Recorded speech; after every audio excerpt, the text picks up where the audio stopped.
princípio constitucional da igualdade pode ser também traduzido como basicamente o direito à igualdade. É essa conquista dos Estados modernos, conquista do liberalismo, que basicamente considera todas as pessoas como merecedoras de igual valor. Portanto, merecem ser respeitadas e valorizadas de maneira igual. O enigma desse princípio, desse direito, é que nós somos profundamente diferentes. A aplicação do direito à igualdade é tratar as pessoas de maneiras diferentes, na medida da sua desigualdade. Então, isso é uma frase famosa atribuída a Aristóteles sobre tratar igualmente os iguais e desigualmente os desiguais na medida das suas desigualdades.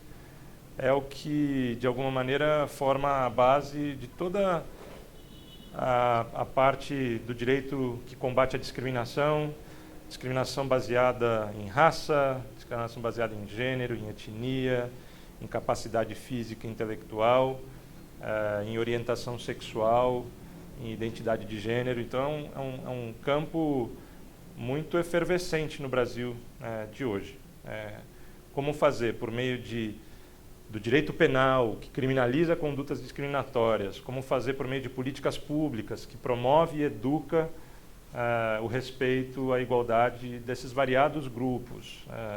Tá no centro da agenda de direitos humanos brasileira e de muitas outras democracias no mundo. O direito não age só por meio da criminalização. A legislação penal criminaliza várias dessas condutas discriminatórias, mas para atacar a discriminação de frente, nas suas estruturas, de maneira mais sistêmica, essas políticas públicas educativas e um tratamento diferenciado em virtude de um certo ponto de partida desigual do qual essas pessoas começam. Como que o direito trata com esses grupos específicos? Em primeiro lugar, reconhecendo que essas pessoas merecem tratamento diferenciado para que elas tenham mínima condição de sociabilidade, de interação, de desenvolvimento profissional, intelectual e de exercício da sua liberdade. Então, foi a primeira vez na história das nossas constituições em que pessoas com deficiências foram contempladas por um texto constitucional. De lá para cá, uma série de diplomas legislativos no âmbito federal, estadual e municipal que lidam com muitas coisas desse amplo guarda-chuva que é a deficiência. A deficiência envolve deficiência física e motora, em diferentes graus de intensidade, deficiência intelectual e deficiência sensorial. E para cada uma delas, os estabelecimentos públicos, políticas públicas, a estrutura arquitetônica de edifícios precisam receber certas adaptações. Então, a própria ideia de acessibilidade arquitetônica, que é uma ideia bem superficial, mas importante e indispensável, é o ponto de partida para uma ideia mais ambiciosa de acessibilidade, é algo que vem sendo reconhecido e demandado pelo direito faz muito tempo. O Ministério Público tem uma agenda própria de reconhecimento desses interesses de pessoas com deficiências, entendido também como interesses difusos, ou seja, que transcendem a demanda de um indivíduo ou de outro indivíduo. Ela precisa ser contemplada pela política pública, mas acho que talvez a gente possa sintetizar esse caminho como um caminho que começa com a Constituição de 88, do ponto de vista jurídico, sobretudo.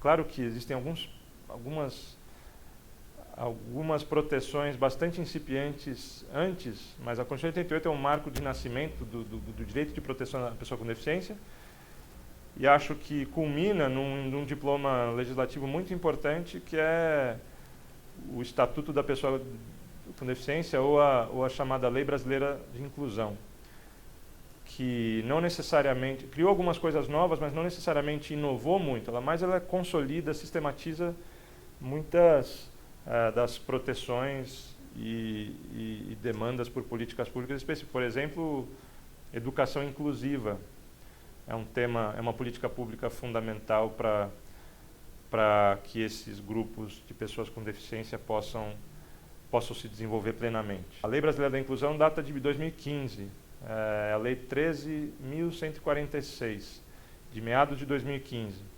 Então, ela traz tudo no seu bojo, desde declarações mais de princípio antidiscriminatório, ela também criminaliza a discriminação quando baseada na deficiência, ela também estabelece a obrigatoriedade de escolas, seja públicas, seja privadas, de adotar a educação inclusiva, de não obstaculizar a matrícula, o ingresso e a educação em geral de pessoas com deficiência, seja lá qual for essa deficiência.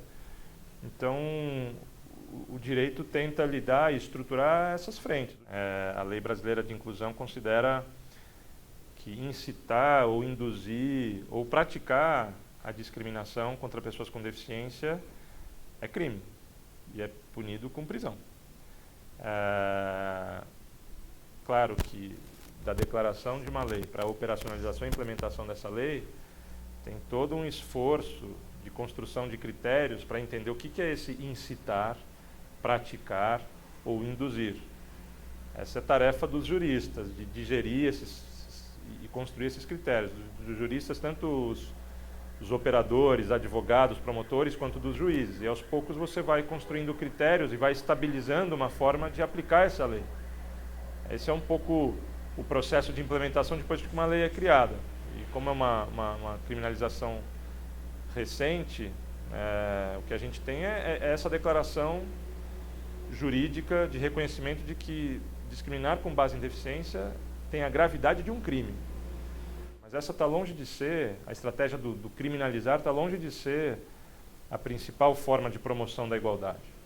Acho que políticas públicas prestacionais do Estado e regulações mais específicas do mercado, às vezes como o mercado educacional, por exemplo, são fundamentais para isso também.